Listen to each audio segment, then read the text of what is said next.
بسم الله الرحمن الرحيم. عن ابي الدرداء رضي الله تعالى عنه قال قال رسول الله صلى الله عليه وسلم ان الرزق لا يطلب العبد كما يطلبه اجله.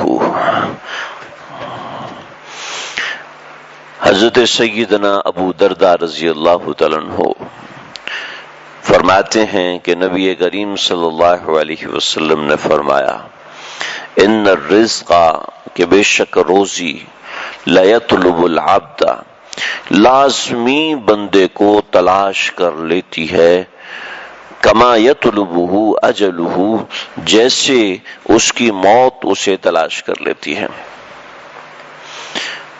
نبی کریم صلی اللہ علیہ وسلم کا فرمان عالی شان میرا اور آپ کا اور ہم سب کا عقیدہ، ہم سب کا ایمان ہے. اللہ کے نبی وما ينطق عن الهوى ان هو الا وحی یوحى علمہ شدید القوى ذو مرۃ فاستوى وهو بالافق الاعلی کہ علمہ شدید القوى. اللہ کے نبی وما ينطق عن الهوى کوئی بات بھی اپنی طرف سے نہیں بولتے، جو بات بھی بولتے ہیں وہ اللہ کا حکم ہوتا ہے، اللہ کا اشارہ ہوتا ہے تو بولتے ہیں. اور کبھی ایسا ہونا ممکن نہیں ہے کہ اللہ نے کوئی اشارہ دیا ہو اور ہمارے آقا غلط سمجھے ہوں. تو نبی کریم صلی اللہ علیہ وسلم کا فرمان ہے. اور ایک حدیث میں آتا ہے نبی کریم صلی اللہ علیہ وسلم نے فرمایا نظر اللہ عمران. اس کو سمجھیں، قیامت کے دن دو قسم کے لوگ ہوں گے.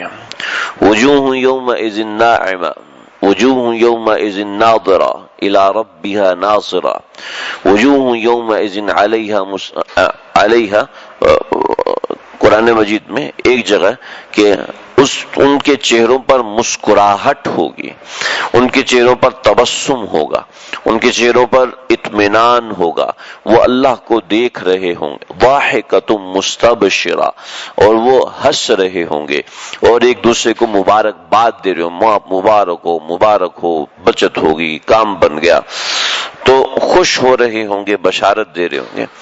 اور دوسری طرف یہ ہے کہ وَوُجُوهٌ يَوْمَئِذٍ عَلَيْهَا غَبَرَةٌ کچھ چہرے ایسے ہوں گے کہ جو کہ سیاہ ہوں گے، کچھ چہرے ایسے ہوں گے کہ جو چیخ رہے یا لیتنی یا لیتہا کانت القاضیہ، وہ کہہ کاش میں مر جاؤں.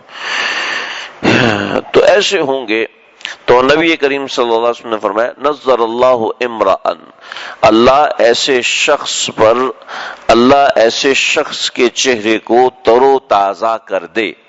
من سمع مقالتی جو میری بات کو سنتا ہے، جو میری حدیث کو سنتا ہے اور وحفظها اور اس کو اپنے پاس محفوظ رکھتا ہے، واوعاها اور اس کو آگے پہنچاتا ہے.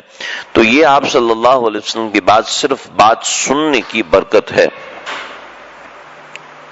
کیا کر رہے ہیں؟ صرف بات سننے کی برکت ہے، آگے عمل کرنے کی کیا بات ہے. اور پھر بات ایسی فرمائی کہ ان الرزق لا يطلب العبد کہ روزی انسان کو ایسے تلاش کرتی ہے جیسے کہ انسان کی موت تلاش کرتی ہے. مطلب یہ ہے کہ انسان کو اپنی روزی کے بارے میں، موت کے بارے میں کتنا پکا یقین ہے. ہر انسان کو پتہ ہے، کوئی انسان یہ کہہ نہیں سکتا کہ میں مروں گا. یہ کہہ سکتے ہیں ہو سکتا ہے کل نہ مروں، پرسوں نہ مروں، 10 سال نہ مروں، 20 سال نہ مروں، یہ کہہ سکتا ہے. لیکن یہ بھی وہ یقین نہیں ہے کہ میں 10 سال تک جیوں گا، میں 20 سال لیکن ہمارے اعتقادات کچھ ایسے ہو چکے ہیں، ہمیں مادیات پہ اتنا یقین ہو چکا ہے کہ ہمیں کسی دوسری بات کی طرف دھیان ہی نہیں جاتا، موت کی طرف دھیان ہی نہیں جاتا. یہ دھیان ہی نہیں رہتا کہ ہو سکتا ہے کل میں زندہ نہ رہوں، ہو سکتا ہے کہ یہ میری آخری نماز ہو سکتا ہے کہ اس کے بعد مجھے اللہ کے ہاں حاضری دینی ہو سکتا ہے یہ ہو سکتا ہے.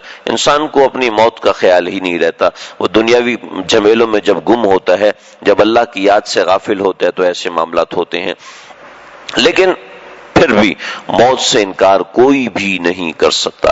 چاہے 70 سال کا ہے وہ موت سے انکار نہیں کر سکتا، اور چاہے 7 سال کا ہے وہ بھی موت سے انکار نہیں کر سکتا. تو نبی کریم صلی اللہ علیہ وسلم نے اس چیز کو جوڑا کہ موت کا انسان کو اتنا پکا یقین ہوتا ہے، لیکن روزی کا یقین اس کے بالکل متضاد ہوتا ہے کہ جب تک کماؤں گا نہیں کھاؤں گا کہاں سے، جب تک یہ نہیں کروں گا تو پیسے کیسے ملیں گے. بالکل صحیح ہے، جب تک کماؤں گا نہیں کھاؤں گا کہاں سے. اللہ کا حکم ہے، اللہ کے نبی کا حکم ہے کہ کسب الحلال فریضۃ بعد الفریضہ، یہ ضروری ہے. لیکن روزی پر اعتقاد نہ ہو کہ روزی ہی مجھے رزق دے گی، ڈگری پر اعتقاد نہ ہو کہ ڈگری کے ذریعے سے مجھے رزق ملے گا. کتنے ایسے لوگ ہوتے ہیں کہ جو بالکل انگوٹھا چھاپ ہوتے ہیں اور ان کے نیچے کئی کی پی ایچ ڈی اور کئی کی MBAs ان کے نیچے کام کر رہے ہوتے ہیں، کئی بڑے بڑے ڈاکٹرز ان کے نیچے کام کر رہے ہوتے ہیں، اور ہوتے وہ خود انگوٹھا چھاپ ہے، اس لیے کہ ابا کی طرف سے جائیداد مل گئی، ابا کی طرف سے زمین مل گئی، والدین کی طرف سے ایسی چیز مل گئی، پراپرٹی مل گئی اور فیکٹری مل گئی، اور وہ اس میں مل اونر بن گئے اور ان کے نیچے بڑے بڑے لوگ کام کر رہے ہیں. ایسے آپ لوگ بھی جانتے ہیں بے شمار لوگوں کو. تو ڈگری کے اوپر علم روزی موقوف نہیں ہے، محنت کے اوپر روزی موقوف نہیں ہے، روزی موقوف ہے اللہ کے حکم پر. اور روزی کے لیے کمانا، محنت کرنا یہ ضروری ہے، لیکن اس سے زیادہ ضروری ہے کہ بندہ اللہ سے مانگے. ہمارے یہاں تو یہ کہ جب کسی کے پاس پیسے ختم ہو جاتے ہیں پھر اللہ سے مانگے، اللہ جی پیسے دیتے، اللہ جی روزی ختم ہو، اللہ جی قرضہ چڑھ گیا، اللہ جی. جب کسی کے پاس پیسے ختم ہو جاتے ہیں اس وقت اللہ سے مانگتا ہے، اور جب پیسے ہوتے ہیں تو اللہ سے نہیں مانگتا. جب پیپر کی تیاری ہے تو اللہ سے مانگنے کی ضرورت نہیں. جب تیاری نہیں، اللہ جی اب تو نہیں پاس کرنا ہے. پہلے بھی اللہ نہیں پاس کرنا تھا، پہلے بھی اللہ نے ہی روزی دلانی تھی، پہلے بھی اللہ نے ہی انٹرویو میں پاس کروانا تھا. اپنے اوپر اعتماد یا اپنی محنت کے اوپر اعتماد اور اپنی محنت پہ بھروسہ نہیں ہوتا. میرے ایک بہت بڑے کمپنی کے ساتھ میرے پاس آئے اور کہنے لگے جی میں اس بندے کو رکھ رہا ہوں اور تم اس سے تھوڑا سا بات چیت کر لو. میں نے اس سے بات چیت کی اور ضروری HR کے حوالے سے جو تفصیلات تھی میں نے ان سے معلوم کی. میں نے ان سے کہا کہ یار یہ آدمی مجھے سمجھ میں نہیں آ رہا آپ کیوں رکھ رہے ہیں، بالکل بھی سمجھ میں نہیں آ رہی. یہ نہ کوئی ایسا ہے کہ یہ سیٹ پہ بیٹھے گا وہ ایڈمن کو دے گا کچھ ایسا اور لوگ اس کی طرف اٹریکٹ ہوں گے. کہا بھائی ہمیں ایسا بندہ چاہیے جو للو پنجو ہو، جو للو پنجو ہو اور وہ ہمارا کام کرتا رہے. اگر ہم نے چلاک ہوشیار بندہ لے تو ہمیں ٹانگ مار کے ہٹا دے گا، خود اس جگہ پہ بیٹھ جائے گا.